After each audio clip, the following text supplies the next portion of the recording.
An overly handsome teenage boy prefers life indoors to avoid the inconvenience of girls constantly fawning over him. When he gets tricked into attending regular school, however, he discovers that there are people who care about more than his extremely handsome face. A young man, Kulin, gets up in the morning thinking about his extraordinarily good-looking family. His brother, Okis, works out in their yard while live streaming to his fans online. Their father, Urchue, infamously dated 1,200 girls before he met their beautiful mom, Suk. Kulin's family happily gathers around the breakfast table before leaving for work and school. Later, while doing some homeschool work, the incredibly handsome Kulin is sent to buy rice by his mom. He foresees a crowd of women chasing after him if he went as is, so Kulin resorts to wearing a weird mask to do the errand. To mitigate the bothersome effect of his excessive handsomeness, Kulin prefers to spend all his time indoors. He plays a card game with his pet fish Anto, while still professing to be a normal teenager despite his reclusive lifestyle. Unbeknownst to Kulin, his family watches him through a camera hidden in one of his model cars, lamenting his aversion to socializing. Urchue and Okis recall instances of them encouraging Kulin to go out and interact with people. They're always disappointed, however, by Kulin's various excuses to remain in his comfort zone.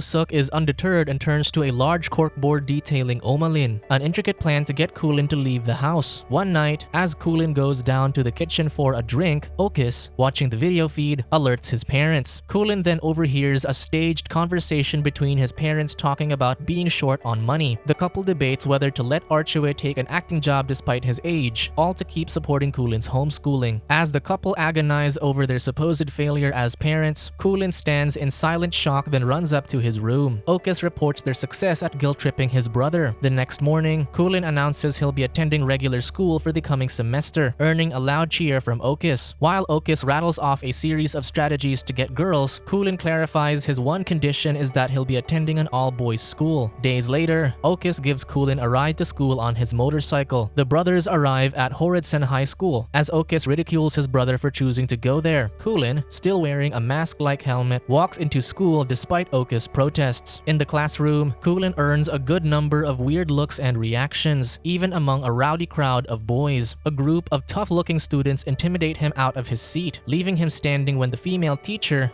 Deg, arrives. She questions Kulin about his seat, but unable to hear the boy's answers behind the helmet, demands he take it off. After much hesitation, Kulin removes the headgear and reveals his incredibly handsome face. Soon after, Deg ends up in a stretcher to be transported by ambulance, having collapsed at the sight of Kulin's face. The principal demands to know what happened, and the students blame Kulin for being too handsome to handle. Kulin, with the helmet back on, tries escaping the school but is abducted and taken to a dark storage room by the gang of boys from earlier. The three boys, Sidi, Dicky, and Erno, make a flashy introduction, calling themselves Tigatak. The gang enlists Kulin's help in getting their prom night proposal approved at BBM High School. Apparently, the co-ed prom proposal has failed for 3 years now due to Amanda, the overly beautiful one. Sidi, the leader, plans to use Kulin's irresistible appeal to persuade Amanda, seeing how effective it was on Deg. Sidi then orders their lackey, Kibo, to join Kulin on his mission, threatening them with a severe beatdown if they fail. After the Tigatak leave, Kibo sympathizes with Kulin, who asks for directions to the principal's office. Kibo is shocked when Kulin reveals his intention to report the Tigatak's intimidation to the principal and tries to stop him, to no avail. At the principal's office, Kulin reports the unruly behavior of Tigatak, expecting disciplinary action. Sympathetic at first, the principal discloses that Sidi and his friends have refused to graduate because of their obsession with the prom proposal, and sheepishly urges Kulin to just do their bidding. Shocked, Kulin protests, but the principal demands the two boys' compliance if they want to graduate. The principal then reveals that Sidi is his youngest son, imploring Kulin to do as Sidi wishes and that they'll be happy to see the prom succeed anyway. Later at Kulin's inquiry, Kibo recounts how Sidi turned him into the gang's lackey as revenge for Kibo's brother outclassing Sidi at futsal. The two then formally introduce themselves to each other and exchange numbers. Expressing intent to leave high school as soon as possible, Kulin resigns himself to Sidi's task and finds out from Kibo that BBM High School is in fact an all-girls academy. The next day at BBM High, the female students immediately detect Kibo and a helmeted Kulin's presence as soon as they step foot on the grounds. The girls fill every balcony of the school buildings and scream insults at the young men. Kibo states his task of delivering the prom proposal, but is met with fierce rejection. The clamor soon turns to demands of the removal of Kulin's helmet. Against Kibo's advice, Kulin takes off the helmet helmet and releases a full blast of handsomeness on the all-girls school. The incident makes the evening news, which reports the mass hysteria and hospitalization of several BBM High students. The news reveals a picture of the culprit, Kulin, catching the attention of Amanda, who is getting her makeup done. Meanwhile, Kulin's family has turned the house into a tourist attraction, selling tickets to girls for a glimpse into Kulin's home. Somewhere in the city, a devastated Kulin sees his family monetizing his fame on TV, calling it Tour the Life of Maz Kulin. He gets recognized, however, thanks to a sketch of his disguise broadcasted on the news, and he makes a run for it. Escaping to a building rooftop, Kulin answers a video call from his family telling him to come home. He refuses, accusing them of selling out and using his life to make money. When a girl touring their house informs the family that Anto the fish seems to have passed away, Kulin drops the call in anger. He then contemplates jumping off the building, but a girl's mocking voice stops him. A girl in a school uniform sits on a nearby ledge and talks casually to Kulin, who is surprised that she's not fainted at the sight of him. She thinks he's a narcissist and ignores Kulin's excited introduction before walking off. His heart beating fast, Kulin stares after the girl, smiling like he never has before. Later, Kulin wears a different disguise and goes to Kibo's house to spend the night. Kibo introduces Kulin to his grandmother, who reacts normally to the handsome boy's looks. Upstairs in Kibo's room, the two boys bond over their shared interest in collectible cards. The next morning, Kulin opens up to Kibo about feeling betrayed by his family and losing his safe space. He denies hating people, but wishes they could see beyond his good looks, like Kibo and his grandmother do. He also mentions the girl on the rooftop, recalling that she wore a BBM High uniform. Kibo says they can look for the mystery girl today, since they still have to deliver the prom proposal anyway. At BBM High, while Amanda poses for a painting class, a student informs her that Kulin is looking for her. She then meets Kibo and an unmasked Kulin at the science lab, shaking only Kulin's hand. They give Amanda the prom proposal, which she commits to reviewing with the committee first. She keeps expectantly looking at the silent Kulin while Kibo alone responds to her. After the boys leave, Amanda's nose bleeds, having held in her immense attraction to Kulin the entire time. A flock of girls swarm the boys on their way out, as Kulin spots the mysterious girl walking in the hall past them. Back at the Horizon High cafeteria, Kibo receives a text while CD goes about his usual unpleasant ways. Kibo then shows CD that the message he received was from the BBM students, who have approved the prom proposal. Celebration erupts in the cafeteria and in the principal's office, and CD sheds tears of joy. That night, Kulin dreams of attending the prom with a mysterious girl as his date. Kulin spends the next few days living life normally with Kibo. The boys play mobile games, watch soap operas with Kibo's grandmother, do various errands, and celebrate good grades. One morning, Kibo beckons a reluctant Kulin to go outside and play futsal with him. Kibo then dangles the identity of his crush to his friend in exchange for going outside. At the futsal game, a crowd of girls cheer on Kulin despite his mediocre skills. After the game, Kulin asks Kibo about his crush, but the latter makes excuses before dashing for the bathroom due to a stomach ache. Left alone, Kulin sees and approaches a brightly colored food stall, where he spots the elusive mystery girl. After gawking for a bit, he manages to buy bottled water from her before asking for her name. Kibo returns, calling the girl Rere, who he appears to be friends with. He introduces Kulin to Rere and invites her to grab a bite with them. The three make their way to a food stall and order meatballs, as the women around them swoon over Kulin. Rere, on the other hand, laughs at Kibo's jokes, making Kulin feel left out. As they leave for home, Kulin almost asks Kibo if Rere is the crush he's been talking about, but instead asks how long he's known her. Kibo replies he's known her for only a year. Back at Kibo's house, Kulin wishes he could live the same normal fun life his friend has. Kibo responds by handing the boy a snack, which Kulin happily accepts. Unable to sleep that night, Kulin grabs his phone and sends his brother a message. The next day at a cafe, Kulin meets with a happily sobbing Okis, who vows to help him with Rere. Turns out, their parents are also there snooping nearby, and Kulin admits he's not mad at them anymore. Kulin tells his brother that he's enjoying his time outside the house, causing Okis to break down in tears, proud of his younger brother's progress. At the supermarket, Okis advises Kulin on how to interact with an indifferent girl like Rere. According to Okis, knowledge is key, and first on the list is to know her favorite food. Kulin takes note when Kibo brought Rere an ice cream cone, which he mentions is her favorite. Next, Okis says, is to pay attention to the girl's small habits. Kulin logs into his notebook an instance when Rere gleefully popped bubble wrap Kibo brought her. Okis also lectures Kulin that girls don't like insecure guys. He then politely rejects a woman swooning over Kulin, and tells his brother he can do the same when girls are bothering him. At the checkout counter, Okis instructs Kulin to get Rere's zodiac sign, which he deems is the most important of all. Claiming that everyone in their family gets what they want, Okis then gives Kulin a copy of his book on dating tips. He then charms the infatuated cashier and leaves Kulin to pay for his groceries. During a card game, Kulin discovers from Kibo's offhand comment that Rere is a Virgo, which seems to trouble him. At a pet shop, Kulin reflects on why his rival for Rere's affection had to be his own best friend. Kibo notices his friend looking down and invites Kulin to a karaoke party with Rere. The next day, Amanda visits Horidson High during PE class. She barely pays attention to CD's advances and hands Kulin a birthday party invitation and a brand new phone with her number. After Amanda leaves, CD snatches the invitation from Kulin and announces that they're all going to her party. A student explains to a confused Kulin the rule that an invitation to a single student extends to the whole school. The student also spells out for him that the invite was Amanda's ploy to get Kulin to be her prom date. That night, Kulin reads Oki's book, finding a passage that urges readers to make their move when the girl feels vulnerable. During the karaoke party, Kulin sings his heart out while Kibo and Rere laugh at their inside jokes. Kulin then joins Rere's duet song, but realizes the girl only has eyes for Kibo. While Kibo goes outside to withdraw cash, Kulin questions Rere about her crush on his best friend. She denies it, but Kulin insists on his hunch, going as far as lying about Kibo having a crush on Amanda instead. Rere is unconvinced, so Kulin urges her to attend Amanda's birthday party so she can see for herself. Kibo returns and feels the awkward tension as they leave the karaoke place. In a spa, Amanda's irritation instantly vanishes after receiving a call from Kulin. A few days later at the birthday party, Amanda greets Kulin and Kibo. She then takes Kibo's hand and guides him through the crowd, much to Kibo's confusion. As Kulin politely rebuffs the advances of a couple of girls, he sees Rere arrive. On a balcony, Kibo admits he thought Amanda was interested in Kulin. When Amanda sees Rere approaching, however, she kisses Kibo. The sight stuns Rere and she runs away, passing Kulin, who seems to have pointed her there. CD sees the staged kiss as well and angrily walks off. After the kiss, Amanda leaves the stunned Kibo and wipes her lips with a napkin. On the street, Kulin catches up to a sobbing Rere, who admits to thinking that Kibo was different from other guys who only care about looks. Kulin promises not to make Rere cry, admits his feelings for her, and gives her a hug. She pulls away and regretfully tells Kulin that she only sees him as a friend, leaving him in tears. In the parking area, Kibo tries calling Kulin, but the Tigatak ambush him and beat him up. Kulin witnesses CD and the others ganging up on Kibo, but only runs up to his injured friend after the boys walk off. Later that night, Kibo's grandmother treats the wounded boy while Kulin contemplates his choices. Kulin's guilt continues to haunt him, even manifesting onto the soap opera they're watching the following day. When Kibo gives Kulin a rare collectible card, the latter breaks and confesses everything. Kulin admits to meeting Rere on the rooftop and knowing about the girl's crush on Kibo. He also reveals the staged kiss with Amanda in exchange for being her date to the prom. Kibo explodes, saying he would have gladly let Kulin make a move on Rere if Kulin had been honest in the first place. Kibo regrets being friends with him, then demands Kulin to get out of his house and asks for the rare card back. A depressed Kulin returns home, ignoring the warm welcome from his family. After losing Kibo as a friend, Kulin feels his remaining time in school passing slower than ever. During dinner, Okis tries to liven up the atmosphere with corny jokes, but to no avail. Despite his parents' reassurances, a moody Kulin leaves the table claiming he has to study for finals. Busuk later visits Kulin in his room, carrying Anto the fish, still alive in a jar. She reveals that the family strives every year to push Kulin out of his comfort zone. As a parent, Busuk just wanted to see her son experiencing the world for all its joyful and challenging moments. As Kulin remembers his happy times with Kibo and Rere, Busuk assures him that they'll support whichever life he is happy with. The two then take comfort in a warm hug. The next day, Kulin verifies from his father whether Okis' claim about always getting girls was true. Urtue reveals to his son that he was once rejected by Busuk, who told him that a rotten face is better than a rotten heart. He then explains to Kulin that pursuing a girl is a matter of attitude and not looks. Inspired, Kulin runs all the way to the food stall to speak to Rere. Later that day, Kulin attempts to apologize to a still irritable Kibo. However, he chides Kibo for not being honest about his feelings for Rere. A frustrated Kibo then proceeds to recite all the things he finds wonderful about the girl. Kulin then holds up his phone, where Rere had been listening the entire time, laughing at Kibo's indirect confession. The three teens share a good laugh, the first step to mending their friendship. At the prom, Kulin parts a crowd of swooning girls with Kibo in tow to meet Rere. She takes a grinning Kibo's arm, as Kulin jokingly concedes defeat to his friend. Fulfilling his end of the bargain, Kulin accompanies Amanda away from a pack of boys, including the howling CD. While Kulin and Amanda are announced prom king and queen, he overhears a girl's voice. Unimpressed by his looks, Kulin then feels his heart beating fast yet again. Subscribe to watch more videos like this, turn on notifications and leave a like to help the channel out. Thank you for watching.